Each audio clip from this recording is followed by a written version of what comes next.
Hello student, मैं योगेश कुमार साहू आप सभी का एकेडमी ऑफ हायर मैथमेटिक्स की इस क्लास में स्वागत करता हूं। प्यारे विद्यार्थियों, पिछले कक्षा में हम लोगों ने इंट्रोडक्शन देखा था। ऑपरेशन रिसर्च क्या है, उसकी हिस्ट्री क्या है, ओरिजिन क्या है, ऑपरेशन रिसर्च के फीचर्स क्या हैं, क्या होती है मॉडल्स, और मॉडल्स की भी अपनी क्या लिमिटेशन होती है, और पूरे ओआर का जो लिमिटेशन है वो देखा था, और हमने स्कोप को देखा था। और मैंने ये भी कहा था कि स्कोप में और भी पॉइंट्स जोड़ सकते हो। मैंने शॉर्ट आपको क्लास में जो है शॉर्ट रिवीजन कराने के लिए जो है ये सभी जो टॉपिक है वो बताया था, ताकि आप जो है एग्जाम में जाने से पहले इन सभी बिंदुओं को याद करके जो ऑब्जेक्टिव पूछा जाए तो ऑब्जेक्टिव में इन बातों को समझकर कवर कर पाओ करके। अदरवाइज क्वेश्चंस तो आपका न्यूमेरिकल बहुत सारा पूछने वाला है ना। और शुरुआत करते हैं हम लोग आज का ये जो क्लास है, आगे न्यूमेरिकल की ओर धीरे धीरे बढ़ने का प्रयास करते हैं। जो हम मॉडल के बारे में बात कर रहे थे, मैथमेटिकल मॉडल के बारे में बात कर रहे थे, वो ज्यादा कवर किया जाएगा, खास करके इस यूनिट पे लीनियर प्रोग्रामिंग प्रॉब्लम पढ़ने वाले हैं। तो स्टूडेंट्स ध्यान से देखिएगा, हमने यहाँ पर लिख दिया है डेफिनेशन। पहले लीनियर प्रोग्रामिंग प्रॉब्लम है क्या ये हम जानेंगे। लीनियर प्रोग्रामिंग प्रॉब्लम क्या है ये हम जानेंगे, पहचानेंगे, समझेंगे। तो लीनियर प्रोग्रामिंग प्रॉब्लम क्या है, नाम से स्पष्ट है। अगर आपके पास मान लो कोई प्रॉब्लम है, अब उस प्रॉब्लम में जो चीजें हैं, इक्वेशंस अगर आप बनाते हो वो क्या हो, लीनियर हो। मान लो सबकी जो इक्वेशंस है उसमें जो वेरिएबल्स होंगे, वेरिएबल्स का मतलब होता है डिसीजन वेरिएबल। डिसीजन वेरिएबल कुछ कुछ जो बिंदुएं हैं उन बिंदुओं को समझेंगे कि ये क्या कवर करता है, उसके अंदर तो आ जाएगा डिसीजन वेरिएबल क्या है, सभी चीजें को हम कवर करेंगे, कांस्टेंट क्या है, ये सब चीज आएगा ही आएगा। लेकिन लीनियर प्रोग्रामिंग प्रॉब्लम क्या है कोई पूछे तो हम सिंपल डेफिनेशन बोलेंगे, ऐसा प्रॉब्लम जिसमें सारे जो हिस्से हैं वो लीनियरली एक दूसरे से क्या हो, रिलेटेड हो। यहां पर डेफिनेशन क्या लिखे देखो, the all relationship in problem are linear, each term is either constant or the first power of the decision variable. What is decision variable? जैसे कि आप कुछ काम करोगे जिस वेरिएबल को, जैसे कि मैं जूता बनाने का फैक्ट्री खोला हूं, उस फैक्ट्री में जो चमड़ा है वो वेरिएबल है, उसको मैंने x1 नाम दिया। बात समझ आ रहा है? तो उसको कहते हैं डिसीजन वेरिएबल। जो चीजों को बनाता है, जिससे चीजें डिसाइड होती है, उन चीजों को, उन यूनिटों को हम कहते हैं डिसीजन वेरिएबल। बहुत सिंपल बात है, आपको आसानी से चीजें समझ आ गई होंगी। ठीक है, ओके।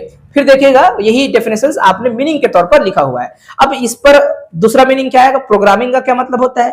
जो भी हम यहाँ मैथमेटिकल कॉन्सेप्ट इस्तेमाल करेंगे वो स्टेप बाय स्टेप, चरण दर तरीके से आगे बढ़ेगा, एक प्रोग्राम की तरह। अगर पहला स्टेप हुआ तभी जाकर दूसरा स्टेप होगा। मतलब हर एक स्टेप आपस में क्या है, एक चरणबद्ध तरीके से जुड़े हुए हैं और इनके ऑर्डर होंगी। मतलब एक प्रोग्राम की तरह चलेगा, इनको सॉल्व करने का जो तरीका है वो है ना, इसलिए क्या हो जाएगा, वो एक प्रोग्राम भी कह सकते हो। तो एक ऐसा प्रॉब्लम जो कि सारे रिलेशन लीनियर हो और वो जो है एक प्रोग्राम की तरह चलता हो, ऐसे प्रोग्राम प्रॉब्लम को कहेंगे क्या, लीनियर प्रोग्रामिंग प्रॉब्लम। तो यहां पर डेफिनेशन एलपीपी, शॉर्टकट में क्या बोलेंगे हम लोग, एलपीपी का अब डेफिनेशन है, पहले क्या था, मीनिंग था।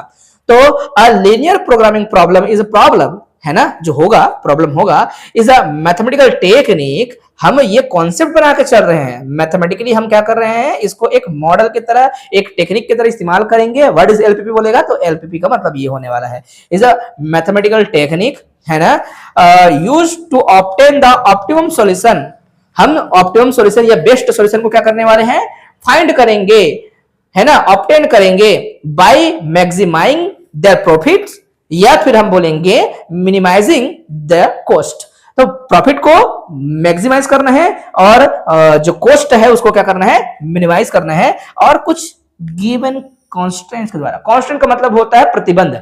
जैसे कि किसी कंपनी की अपनी लिमिटेशन होगी, एक दिन में इतना ही चीजें बना सकता है, इतने ही यूनिट की चीजें वो मैन्युफैक्चर कर सकता है, जो चीजें वो इस्तेमाल कर रहा है उसकी भी अपनी लिमिटेशन होगी, वर्करों की अपनी लिमिटेशन होंगी, मशीन की अपनी लिमिटेशन होगी। तो कोई भी काम की क्या होगी, लिमिटेशन होंगी, और वो लिमिटेशंस जो है, वो दायरा जो है, वो प्रतिबंध जो है, उसको कहते हैं हम लोग कांस्टेंट।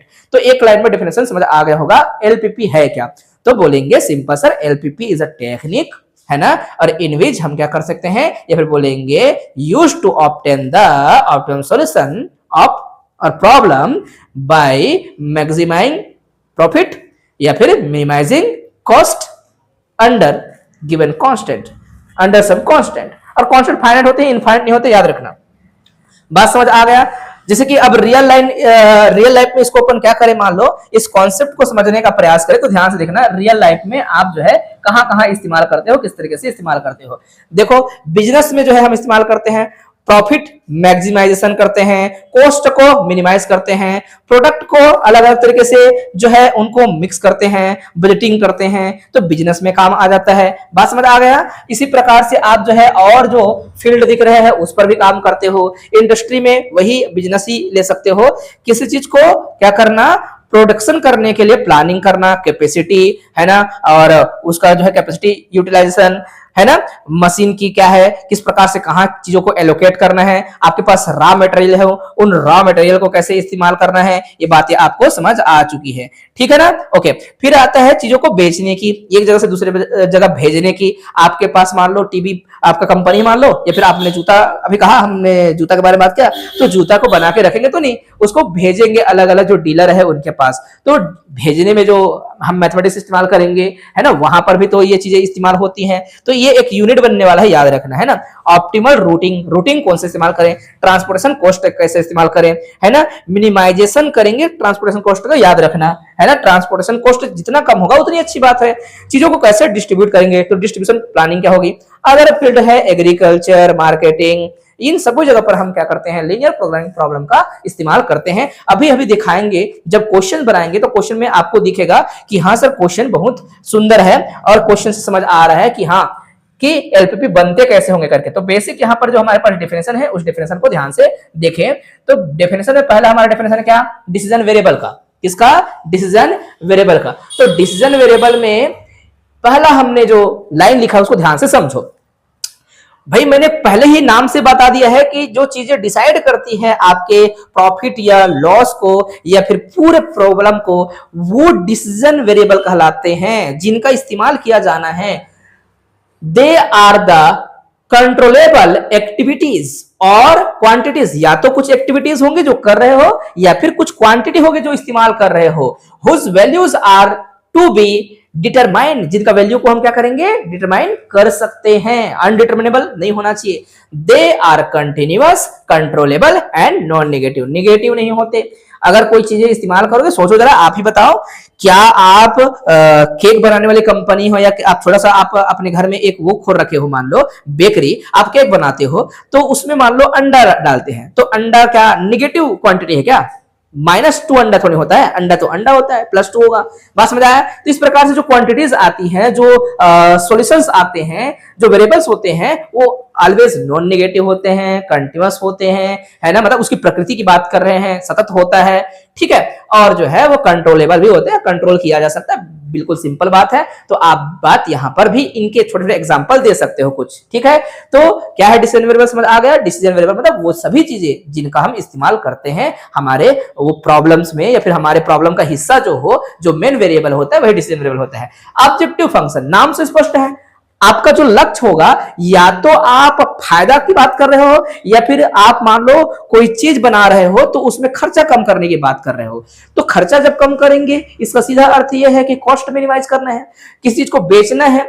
अब बेचेंगे तो आप हमेशा चाहोगे कि जितना ज्यादा हो सके प्रॉफिट हो, तो प्रॉफिट की आप बात कर रहे हो, तो प्रॉफिट मैक्सिमाइज हो, ज्यादा से ज्यादा हो। तो यही तो बातें हैं, वही हमारा ऑब्जेक्टिव फंक्शन कहलाता है। क्या कि रिप्रेजेंटेशन है ना, या सॉरी रिप्रेजेंटेशन ऑफ गोल बोल सकते हो, या फिर it represent, objective function represent the goal of problem, problem का मेन गोल को रिप्रेजेंट करता है। क्या करना है, क्या चाहिए, या तो प्रॉफिट चाहिए है ना, जिसे मैक्सिमाइज करना है, या फिर लॉस चाहिए, उसको मिनिमाइज करना है। ये बात हो रही है, और यही बातें इस लाइन पे भी हमने लिखा हुआ है। इस लाइन पे क्या लिखा है, it is always linear in the decision variable. ये तो हमने बात कर दिया था, एलपीपी है तो लीनियर तो होगा ही होगा।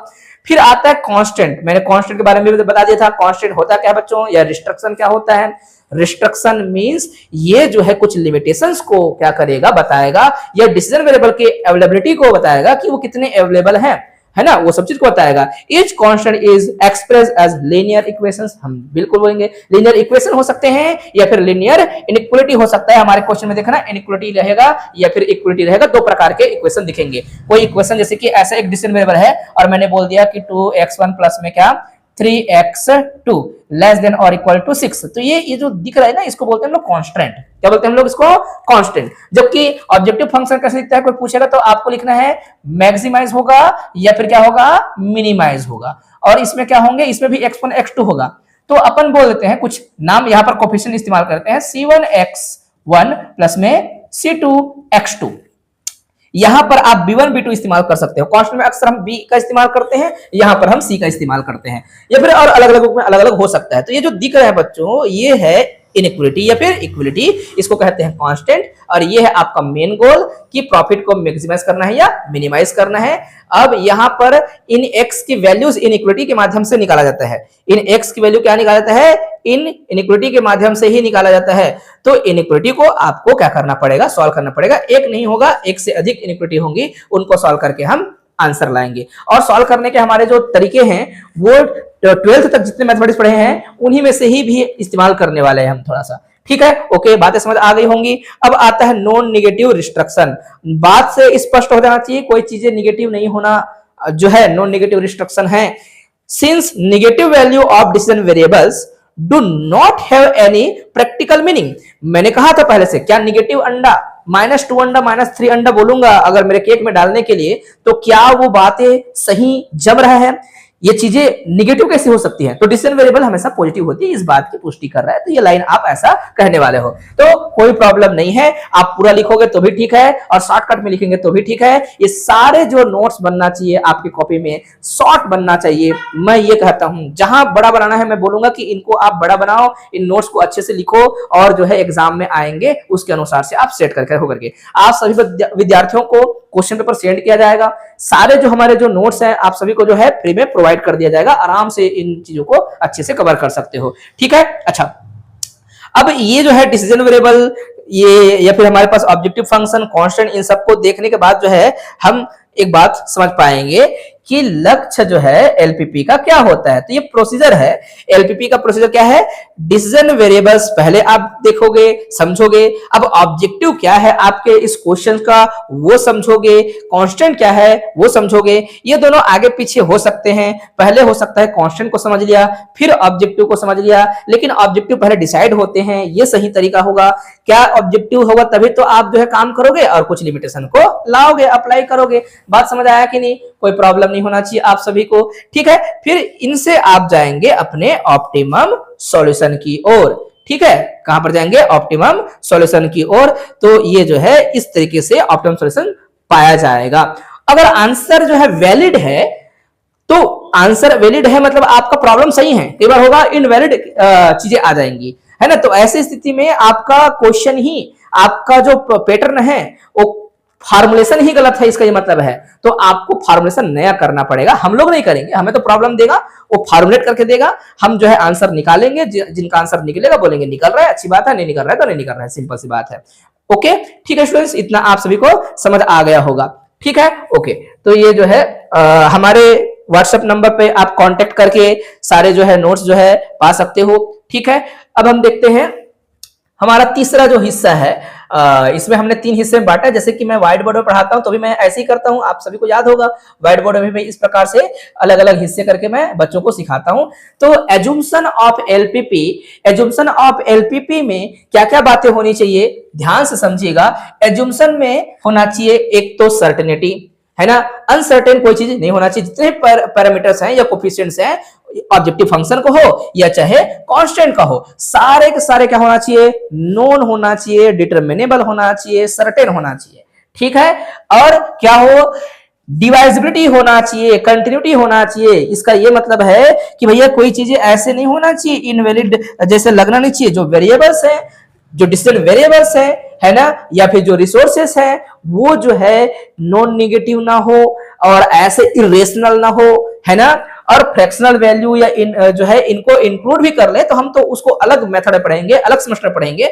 फिलहाल हमारा जो जितने भी डाटा है वो डाटा कैसा होना चाहिए, कोई पूछेगा तो कंटीन्यूअस डाटा होना चाहिए, डिवाइजिबिलिटी होनी चाहिए, उसमें चीजें आपस में जो है जोड़ा जा सके, चीजों को देखा जा सके, उनको फ्रैक्शनल किया जा सके, इसका ये मतलब होता है। फिर आता है क्या, प्रोपोर्शनलिटी, है ना। क्या होना चाहिए, the contribution of each decision variable in the objective function and in the constant is directly proportional to the value of variable. जो भी हमारे पास डिसीजन वेरिएबल्स होते हैं वो सीधा हमारे जो जुड़े हुए कांस्टेंट्स हैं, है ना, उन कांस्टेंट से आपके पूरा क्वेश्चन से, इक्वेशन से क्या होना चाहिए, उनको सेटिस्फाई करना चाहिए, उनसे प्रोपोर्शनल होना चाहिए, अनुपातिक रूप से सही होना चाहिए। ऐसा नहीं कि आप जो भी आंसर निकाल रहे हो उनका रेशियो ही आप मेंटेन नहीं कर पा रहे हो, ऐसा नहीं होना चाहिए। अब लास्ट है क्या आपका additivity.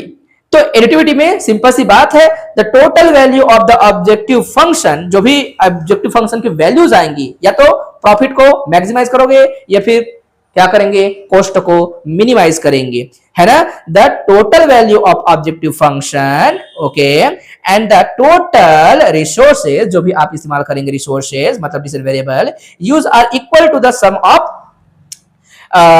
Individual contribution of the variable and resources respectively. सबकी अपनी क्या होनी चाहिए, अपनी सबकी जो है एक उपयोगिता होनी चाहिए, उन सबकी जो है आप सही तरीके से इस्तेमाल कर पाओ, है ना। तो ऐसे कंट्रीब्यूशन होना चाहिए, इंडिविजुअल होना चाहिए आपस में, इस प्रकार से तो सबकी क्या होगी, एक योगदान होगा, सबकी जो है क्या होगी, अलग अलग जो भी हमारे कांस्टेंट है, अलग अलग जो भी हिस्से हैं डिसीजन वेरिएबल, सबकी अपनी क्या होगी, वैल्यू होगी, है ना। उनका इंडिविजुअल जो है रिलेशन जो है जब हम बनाएंगे तो वहां हम चीजों को समझ पाएंगे। ठीक है, ये बात समझ आ गया। अब कुछ कैरेक्टरिस्टिक है या फिर फीचर्स है किसका, एलपीपी का। एलपीपी का फीचर्स आप देख लीजिए। एलपीपी का फीचर्स क्या है, देखो, it has a single linear objective function. एक से अधिक ऑब्जेक्टिव फंक्शन नहीं होना चाहिए, याद रखना। अगर ऑब्जेक्टिव फंक्शन एक से अधिक होगा तो हमारा प्रॉब्लम लीनियर नहीं, कुछ अलग, लीनियर तो होगा लेकिन हम अलग जगह पर काम करेंगे। ये हमारा जो है एलपीपी में ऐसा नहीं पढ़ा जाता। एक ऑब्जेक्टिव होगा, एक गोल के लिए एक प्रकार का हम फॉर्मुलेशन करेंगे, मतलब एक लक्ष्य होगा, उस लक्ष्य के माध्यम से हम एलपीपी को बनाने वाले हैं। ऑल कांस्टेंट्स जो है वो लीनियर होंगे, जो पढ़े थे उसी को लिख सकते हो इसमें। ठीक है, डिसीजन वेरिएबल्स जो है कंटीन्यूअस होंगे, नॉन नेगेटिव होंगे। तीसरा, ये सब चीज आप जानते हो, है ना, इसमें किसी प्रकार की कोई दुविधा नहीं है, कोई परेशानी नहीं है। ये आप पढ़े हो, ये पढ़े हो, ये भी पढ़े हो। It deal with the optimum allocation of limited resources. बिल्कुल सिंपल सी बात है, ये भी आप जानते हो, हमने बता दिया था, तो उसी को लिखना है जितना हमने बोला। फिर the relationship in the model are linear. भाई बात ही चल रहा है लीनियर प्रोग्रामिंग प्रोग्राम का, तो लीनियर प्रोग्रामिंग प्रॉब्लम में सारे प्रॉब्लम्स क्या होंगे, इस प्रकार से रिलेटेड होंगे मॉडल के अंदर कि वो लीनियर हो। It is a mathematical, logical and systematic technique. LPP क्या होता है, मैथमेटिकल होता है, लॉजिकल होता है ना, एक्यूरेसी होती है, सिस्टमैटिक होता है। ये सारे बात लिख सकते हो, ये उनकी प्रॉपर्टीज में आ जाएंगी, उनकी कैरेक्टरिस्टिक में आ जाएंगी या फिर फीचर्स में आ जाएंगी। क्या बातें आपको समझ आ गई? ठीक है, फिर अपन देखने वाले हैं क्वेश्चंस। इन क्वेश्चंस को हम सॉल्व करने वाले हैं। क्वेश्चन में क्या होगा, ध्यान से देखना, समझने का प्रयास करना, यही पे हम जो है सारे बात कवर कर देने वाले हैं। ठीक है, हमारा नेक्स्ट स्लाइड है ना। ये जितने भी हम नोट्स बना रहे हैं ये सब मैंने बनाए हैं, और इनको आप जो है अपने तरीके से भी थोड़ा बहुत मॉडिफाई कर सकते हो, बदल सकते हो। मैं अभी शॉर्ट नोट्स बनाने के चक्कर में हूं, इसलिए जो है आपके लिए सरल से सरल भाषा में चीजों को प्रस्तुत कर रहा हूं। ठीक है, चलिए, मैथमेटिकल फॉर्मुलेशन ऑफ एलपीपी, ये क्वेश्चन बनते हैं। क्वेश्चन अगर आपको पूछे तो जरूर आप इसका आंसर दे दीजिएगा, बहुत सिंपल तरीके से। कहने का मतलब, जो भी देखो यहाँ एक क्वेश्चन, इस क्वेश्चन को पढ़ेंगे, है ना, जैसे कि मैं पहले पढ़ भी दूं तो आप जो है उसको समझेंगे और एलपीपी बनाने का प्रयास करेंगे। लेकिन फॉर्मुलेशन को अगर पहले पढ़ ले तो जल्दी समझ आ जाएगा, है ना। अपने दिमाग पर कोशिश करेंगे, जो भी आपके पास डाटा है उसके माध्यम से कुछ रिलेशन बनाने का प्रयास करेंगे, तो मैं बोलूंगा कि ऐसा काम तो बहुत कठिन हो जाएगा। तो अपन क्या करने वाले हैं, चीजों को समझेंगे कि मैथमेटिकल फार्मुलेशन कैसे किया जाता है किसी एलपीपी का। तो एलपीपी का मैथमेटिकल फार्मुलेशन करने के लिए अब डेफिनेशन को शुरुआत में अपन थ्योरी के रूप में कंटेन करेंगे कि भाई मैथमेटिकल फार्मुलेशन मींस क्या। तो ऐसे आप शॉर्ट नोट्स बनाएंगे, स्टेप को थोड़ा बड़ा भी कर सकते हो, मैंने बुक से उठाया है। आप बुक में जो वर्ड्स हैं उसको शॉर्ट्स या फिर जो है अच्छी तरह से एक्सप्लेन करके बड़ा भी कर सकते हो, छोटा बड़ा करना आना चाहिए। ठीक है, अब एमएससी का बच्चा ये बोलेगा कि नहीं मुझे पूरा लिख के दो करके, तो ऐसा पढ़ाई नहीं होता, ऐसा पढ़ाई नहीं कर सकते। तो थ्योरी आपको चाहिए होगा तो पर्सनली मुझे क्या करेंगे, मैसेज करेंगे, वहां से सारे थ्योरीज और अच्छे मात्रा में, जैसे कोई 4 नंबर के लिए आंसर चाहिए तो आप ले सकते हो।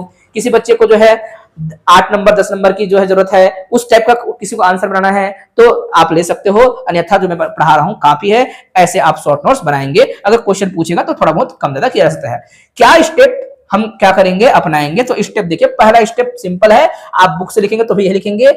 आप पूरे प्रॉब्लम को केयरफुली क्या करेंगे, रीड करेंगे, पढ़ेंगे, जानेंगे और चीजों को समझ के क्या करेंगे, डिसीजन वेरिएबल को दूसरे स्टेप में आइडेंटिफाई करेंगे। पहला पढ़ना है, केयरफुली देखेंगे, समझेंगे, फिर जो है क्या करेंगे, हम डिसीजन वेरिएबल क्या लें, किसको x1 माने, किसको x2 माने, ये decision variable x1 x2 x3 जो भी हो, है ना, जैसे भी आपने बोला हो, वो आप जो है कैसे लेंगे वो डिसाइड करेंगे। जैसे कि मैंने कहा केक बनाना है मुझे, तो केक बनाने के लिए डिसीजन वेरिएबल क्या होंगी, अंडा डालता है मान लो तो अंडा, शुगर डालता है तो शुगर, है ना, या फिर जो भी इंग्रेडिएंट डालते हैं उसमें से जो पाउडर डालता होगा क्रीम का, वो कलर्स, ये सभी चीजें, है ना, तो ये सभी जो है क्या है, डिसीजन वेरिएबल्स है। तो जितने आपका वेरिएबल्स जो इस्तेमाल होते हैं उसी को डिसीजन वेरिएबल बोलते हैं, और किसी को x1 x2 x3 ऐसा नाम देना है।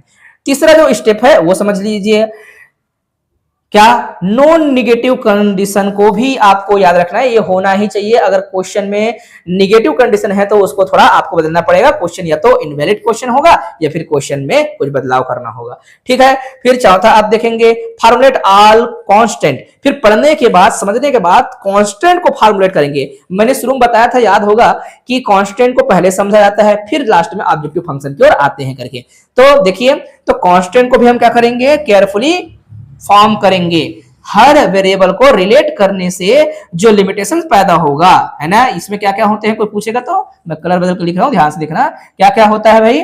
इसमें होता है वेरिएबल्स, है ना, क्या होंगे, वेरिएबल, वेरिएबल, वेरिएबल प्लस में क्या होंगे, उनकी लिमिटेशन, और लिमिटेशन कितना बना सकता है, मतलब यूनिट, ठीक है। इस प्रकार से क्या बनते हैं, इनके रिलेशन से बनता है ये कांस्टेंट।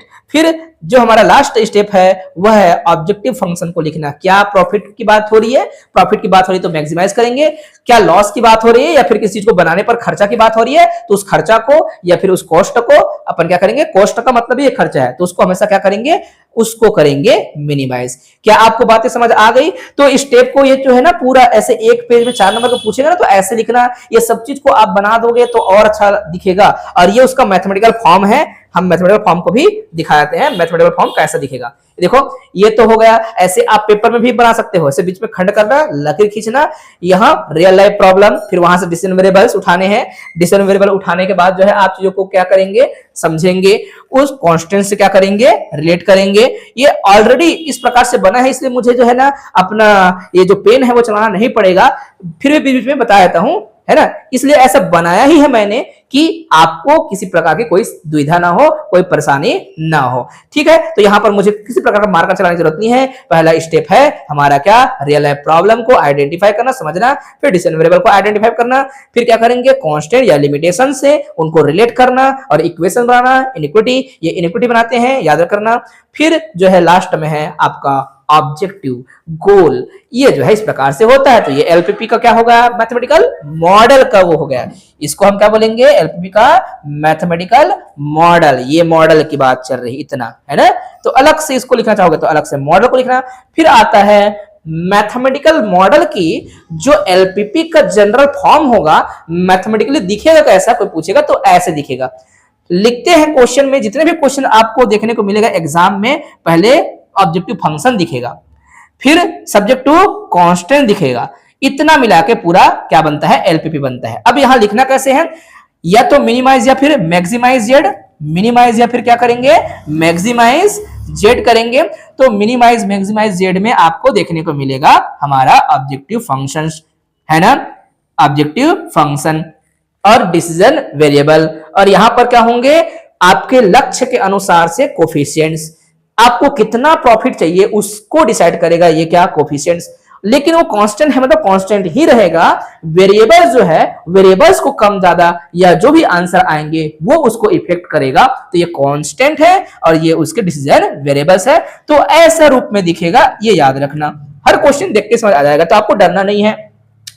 ऑब्जेक्टिव फंक्शन के बाद जो है क्वेश्चन पढ़ने के बाद या तो आपको प्रॉफिट की बात करेगा तो हमेशा लेस देन का निशान दिखने को मिलेगा, या फिर ग्रेटर देन का दिखेगा, या फिर क्या मिलेगा, इक्वल। मतलब जो रिलेशन होगा उसमें जो है यूनिट के अनुसार से कुछ बढ़ाना होगा या घटाना होगा, जो लिमिटेशन होगा, या तो क्या होगा, एटलीस्ट होगा या एटमोस्ट होगा या फिर इसके बराबर होगा या एग्जैक्टली क्या होगा वो बताएगा। उसके अनुसार से इनइक्विटीज बनेंगी, तो वो हम क्वेश्चन पढ़ते ही बना लेंगे। ध्यान से देखना, समझना, आराम से समझ आ जाएगा। एटमोस्ट बोल रहा है या एटलीस्ट बोल रहा है, तो उसके अनुसार से या तो लेस देन लगेगा या फिर ग्रेटर देन लगेगा।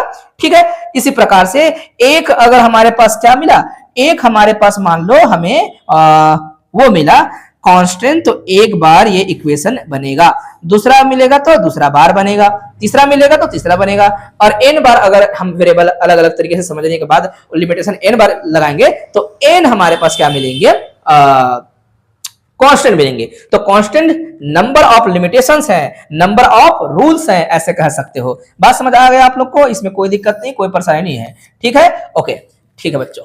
तो अब हमारे पास जो क्वेश्चन है उस क्वेश्चन को ध्यान से पढ़िएगा, समझिएगा क्वेश्चन को। क्वेश्चन क्या कहता है, ध्यान से देखें। पहला हमारा एग्जाम्पल है, आप मेरे पुराने वीडियोस में भी इन एग्जाम्पल को देख सकते हो। 6-7 साल से मैं पढ़ा रहा हूं, जिसमें से बहुत सारे अलग अलग क्लासेस में पढ़ाने के बाद अलग अलग नोट्स बने हुए हैं। हो सकता है कि मेरे पुराने वीडियो में कुछ अलग तरीके से बताया हो।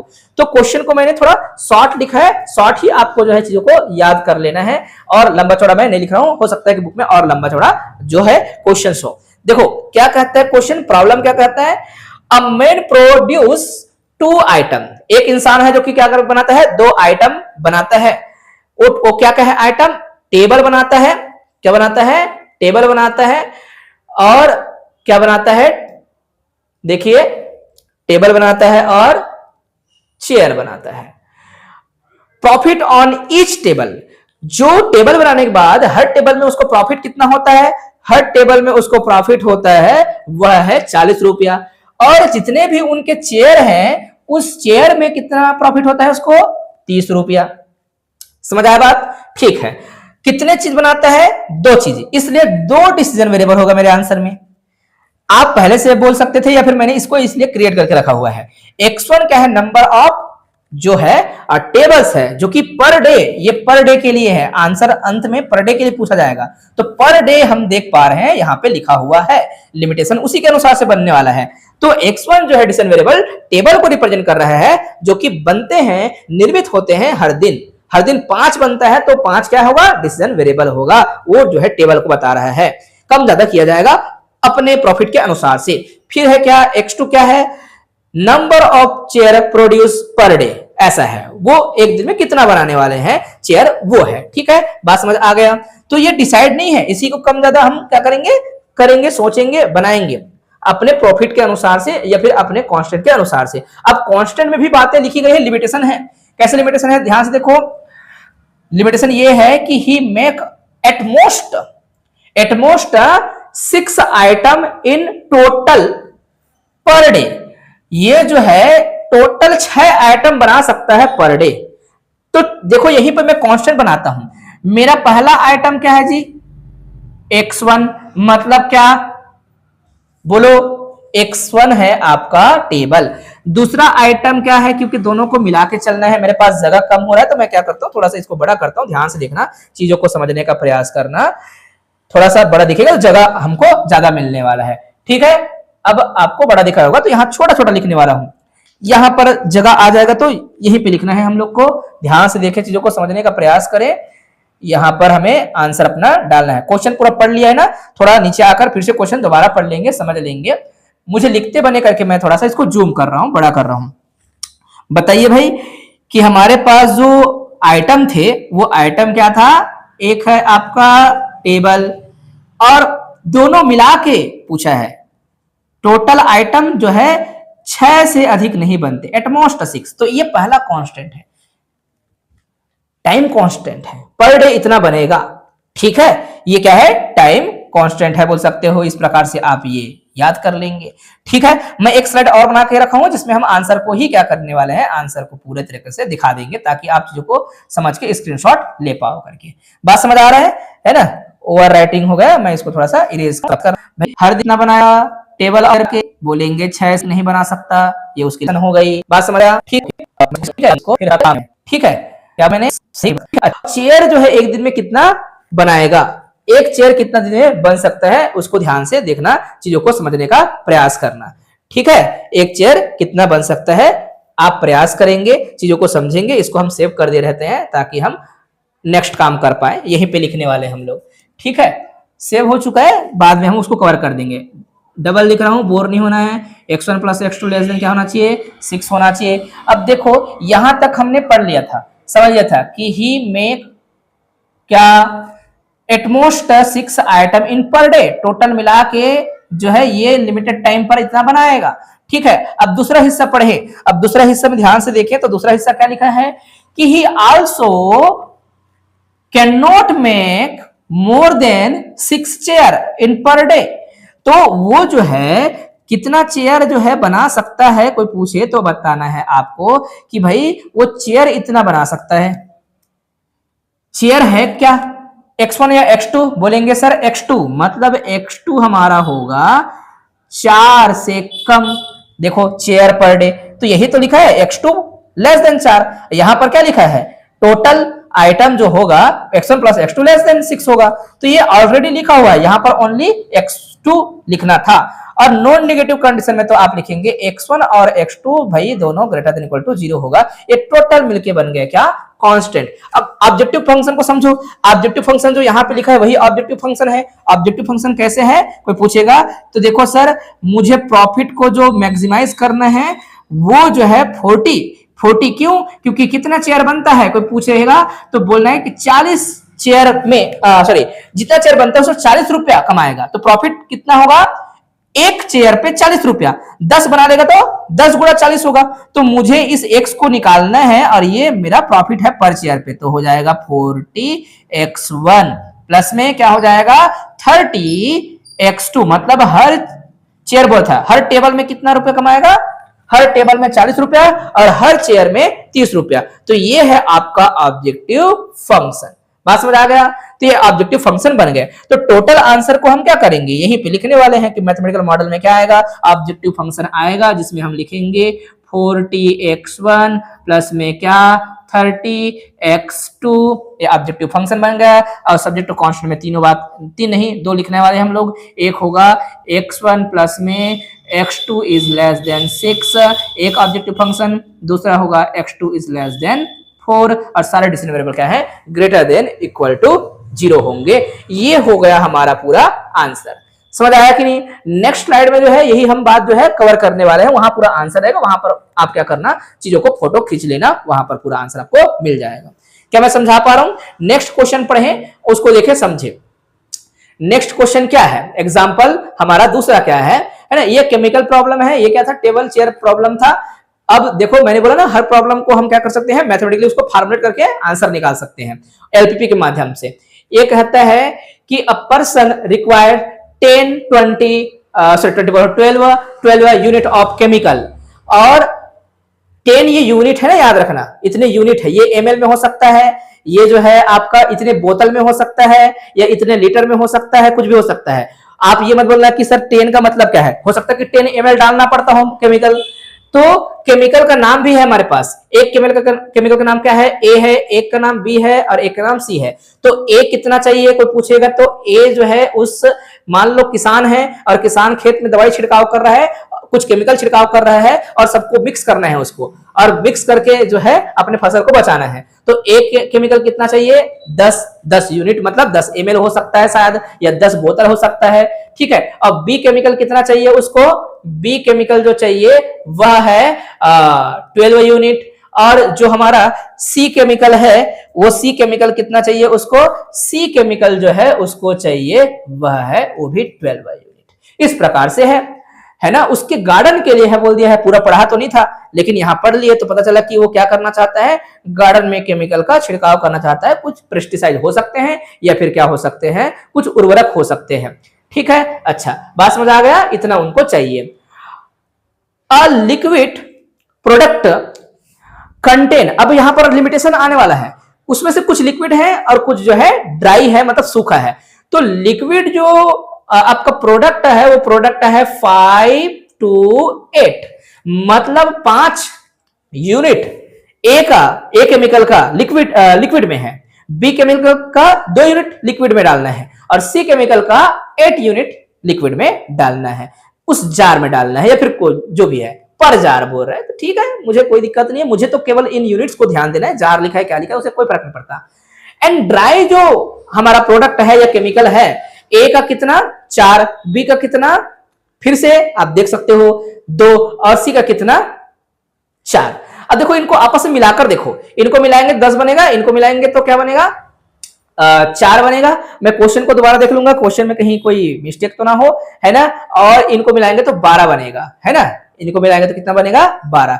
मेरे ख्याल से टोटल जो है यहां पर इस क्वेश्चन में जो है क्या होना चाहिए, क्वेश्चन ठीक है बच्चों, क्योंकि यहां पर हम जो जार लेने वाले हैं उस पर भी डिपेंड करने वाला है ना, ठीक है, इसको आप ऐसे ही याद रखना है ना। और फिर जो है जो हमारा ABC जितने भी हैं वो कार्टून पे है ना, ड्राई वाला जो है क्या है 4, 2 और 4, ABC के इतने कार्टून पे इतना यूनिट्स हैं।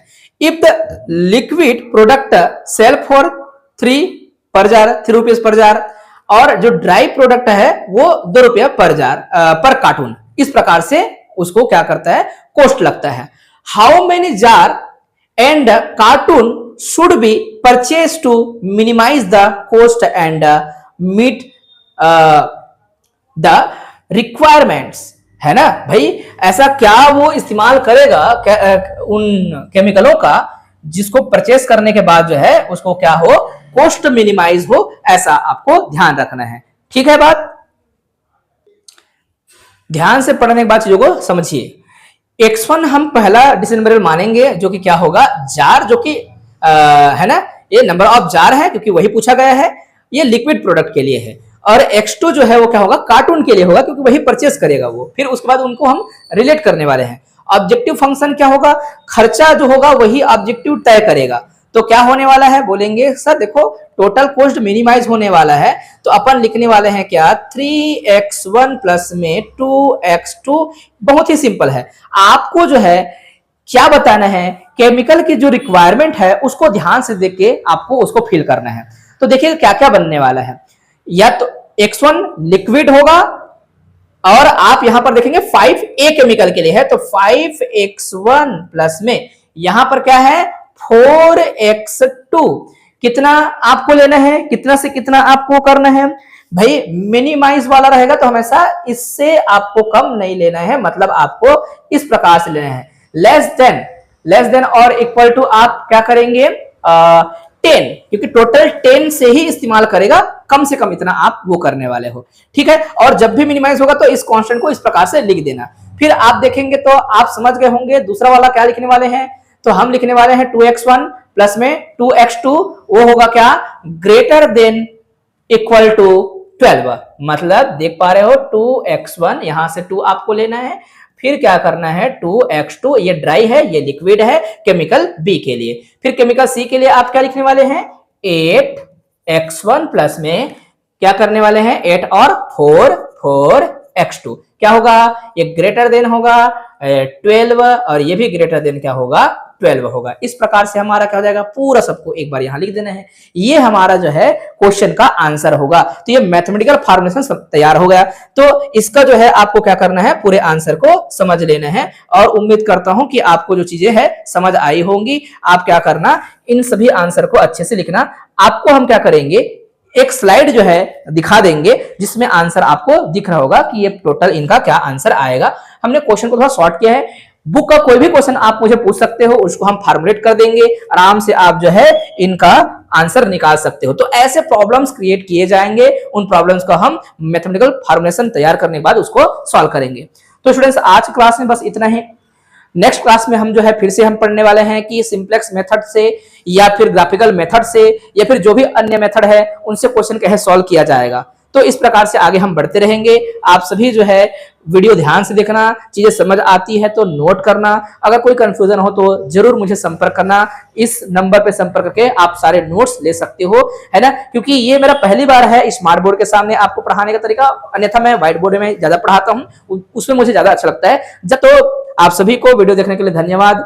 आपको अगर वीडियो अच्छा लगता है तो अपने मित्रों के साथ जरूर साझा करना, कोई कंफ्यूजन हो तो जरूर बताना और अपनी प्रतिक्रिया जरूर देना। तो इतना कहकर अपने वाणी को विराम देता हूं बच्चों। जय हिंद, वंदे मातरम, जय छत्तीसगढ़।